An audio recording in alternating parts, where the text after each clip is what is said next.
News. और आज हम डीसी ऑफिस के सामने उत्सव पैलेस में आए हुए हैं। यहाँ पे आजसू के कई कार्यकर्ता यहाँ पहुँचे हुए हैं। आपको बता दें कि अभी विधानसभा चुनाव का ऐलान हो चुका है, नॉमिनेशन भी चल रहा है, लेकिन अभी तक चतरा में एक भी नॉमिनेशन नहीं किया गया। ऐसे में कई पार्टियां जो है से अपनी उम्मीदवारों को उतारने में काफ़ी देर की है और चतरा से एलजेपी को मिला है। ऐसे में गठबंधन में आजसू को टिकट नहीं मिला। यहाँ कई लोग हैं, हम उनसे बात करते हैं। क्या नाम हो चाचा आपका? मेरा नाम इंद्रदेव यादव है। आप लोग दावा कर रहे थे कि चतरा से अशोक गहलोत चुनाव लड़ेंगे आजसू पार्टी से, ऐसे में आपको टिकट नहीं मिली, वैसे पार्टी को मिली है जिसका यहाँ कोई कार्यकर्ता नहीं है, जैसा हम लोग जानते हैं कि अभी तक उसकी कोई कार्यकर्ता नहीं है। इस पर क्या कहना चाहते हैं? जी बिल्कुल, आपका कहना बिल्कुल सही है। कोई एलजेपी का यहाँ कोई आधार नहीं है, निराधार पार्टी है। यहाँ किसी प्रकार का कोई संगठन नहीं है।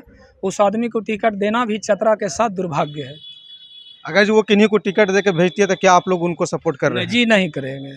तो किन के साथ आप लोग जाइए? हम लोग सब अशोक गहलोत को निर्दलीय के तौर पर देखना चाहते हैं और हम लोग मरते दम तक अशोक गहलोत को विधायक बन के ही दम लेंगे, क्योंकि इनका अपना संगठन है।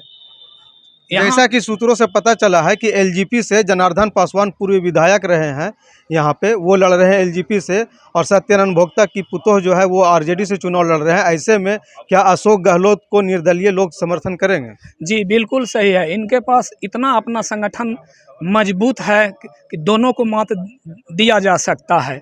दोनों का कर्म को, दोनों के किए हुए कामों को यहाँ की जनता ने भली भाली देखा है और जनता उब चुकी है, मन बना चुकी है। तीसरा विकल्प की तलाश में है और तीसरा विकल्प के रूप में अशोक गहलोत ही नज़र आए, इसलिए हम लोग सब अशोक गहलोत के साथ हैं। जैसा कि आपने सुना कि तीसरा विकल्प के रूप में अशोक गहलोत को ये लोग देख रहे हैं, और भी लोग यहाँ पे हैं। आइए हम उनसे, मुखिया पति हैं, इनसे बात करते हैं। क्या आप यहाँ बैठक में आए हैं? आप क्या आजसू में किसी पोस्ट पर हैं? नहीं, आजसू में नहीं है।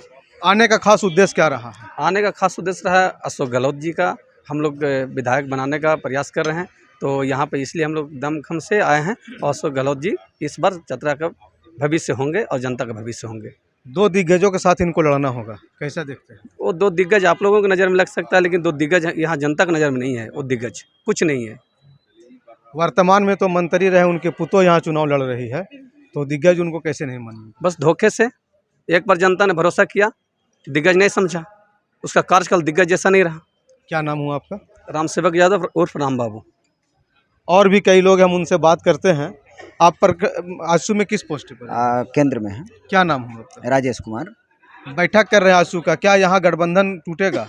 हाँ, यहाँ हम लोगों ने व्यक्तिगत रूप से निर्णय लिया है कि हम लोगों को जनता की मांग को देखते हुए विषम परिस्थिति के अनुसार चतरा के नेतृत्व करने के लिए अशोक कुमार गहलोत को हम लोग लाना है। तो वो क्या किसी दल से रहेंगे? निर्दलीय? नहीं, वो निर्दलीय चुनाव मैदान में रहेंगे। 24 तारीख को उनका नामांकन होगा और हम उन्होंने पूर्ण तैयारी से हैं और हमारे साथ चतरा जिले की समस्त जनता, हर समुदाय, हर वर्ग, हर जाति, किसी भी तरह का कोई परहेज नहीं है। सारे लोग के साथ हम लोग चल रहे हैं। मंत्री के पुतोह यहाँ चुनाव लड़ रही है, ठीक है। उनकी बहू चुनाव लड़ रही है। ऐसे में अशोक गहलोत को चुनाव लड़ना क्या लग रहा है आपको? दरअसल मंत्री जी की बहू तो चुनाव मैदान में पहली बार हैं और जिनको सिर्फ चेहरा से लोगों ने फ़ोटो देखा है, उनका कार्यकाल नहीं देखा, उनकी और भी कई बातें नहीं देखी। लेकिन मंत्री जी सामने में है, चूँकि उनकी बहू हैं और मंत्री जी को लोगों ने 15 साल 10 वर्षों से परख लिया है। मंत्री जी को ही इस बार पता चलेगा कि चतरा की जनता के साथ जो हमने किया था वो हमें किस रूप में वापस मिला है।